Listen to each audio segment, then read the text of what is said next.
प्रसंग प्रस्तुत दोहे में सूरदास जी श्री कृष्ण की अटखेलियों के बारे में बताते हैं। व्याख्या।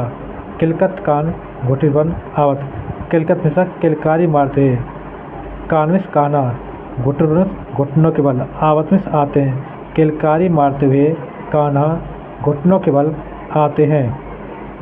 मन में कनक नंद के आंगन, बिंब पकड़ वे धावत। मन में होता है मड़ियों से युक्त।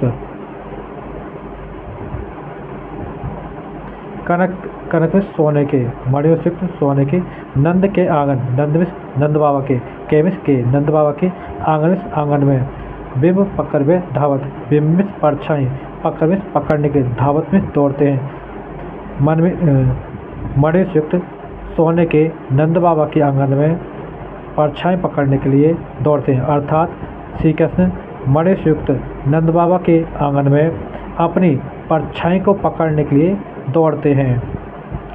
कबहु निरख हरि आपु छाको, करि सो पकड़न चाहत। कबहु कभी निरख कभी देख करके हरि भगवान आपु में अपनी छाया को अर्थात परछाई को, कभी देख करके प्रभु अपनी छाया को अर्थात कभी श्री कृष्ण अपनी परछाई को देख करके करी में होता है हाथ, सौ में से हाथ से पकड़ना चाहते हैं और वे अपने हाथ से पकड़ना चाहते हैं अर्थात वो अपनी परछाई को पकड़ना चाहते हैं। किलक हसत राजत द्वय ततियाँ, किलक में किलकारी मारते हुए, हसत में हंसते हैं। जब किलकारी मार करके हंसते हैं, राजत में सुशोभित होते हैं। द्वय दतियाँ, उनके दो दतियों में छोटे छोटे दांत। जब वो श्री कृष्ण किलकारी मार करके हंसते हैं तो उनके दो छोटे छोटे दांत अत्यधिक सुशोभित होते हैं। पुनि पुनि तीन अवगात, पुनि में बार बार, तीन में वे, और वे बार बार अवगात में दिखाई पड़ते हैं और वे बार बार उनके दो छोटे छोटे दांत दिखाई पड़ते हैं।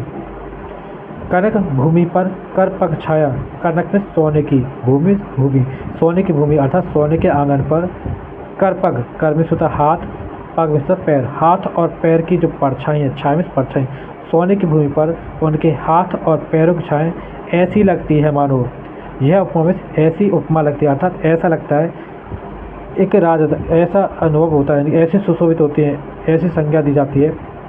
करी में सब प्रत्येक हाथ, प्रतिपद और प्रत्येक पैर, प्रतिमन में सब प्रत्येक मणि, वसुधा में पृथ्वी, ऐसा लगता है मानो उनके प्रत्येक हाथ और प्रत्येक पैर पर जो पृथ्वी है उसके मणि बिछी हुई है। कमल बैठ की साज, एक कमल बैठ की अर्थात कमल का आसन, बैठ की का मतलब होता है आसन, कमल का आसन साजत में लगा रही हो, उनके लिए कमल का आसन लगा रही हो या सजा रही हो।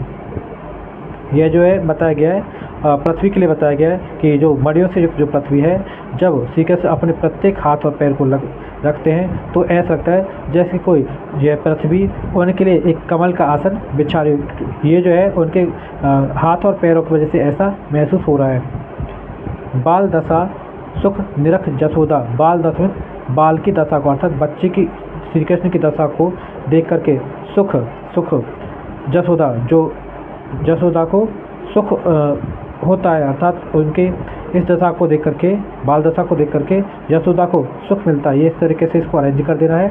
बाल दशा आ जाएगी यहाँ पे, बाल दशा श्री कृष्ण की बाल दशा को जसोदा निरख में देख करके सुख मिलता है अर्थात श्री कृष्ण की बाल दशा को देख करके माता यशोदा को सुख मिलता है। पुनि पुनि नंद बुलावत, पुनि में बार बार नंद में नंद बाबा को, बुलावत में बुलाती है और बार बार नंद बाबा को बुलाती है। अचरा तरले ढाक, अचरा में आंचल से, तर में होता से, आंचल से ले ढाक, उसको लेके ढक लेते हैं अर्थात श्री कृष्ण को अपने आंचल में लेकर के ढक लेती है। सूर के प्रभु को दूध पियावत, और सूरदास जी कहते हैं कि प्रभु को अर्थात श्री कृष्ण को दूध पियावत, वो अपना दूध पिलाते हैं अर्थात श्री कृष्ण को अपने आंचल से ढक लेती है और तब उसके बाद श्री कृष्ण को अपना दूध पिलाती है।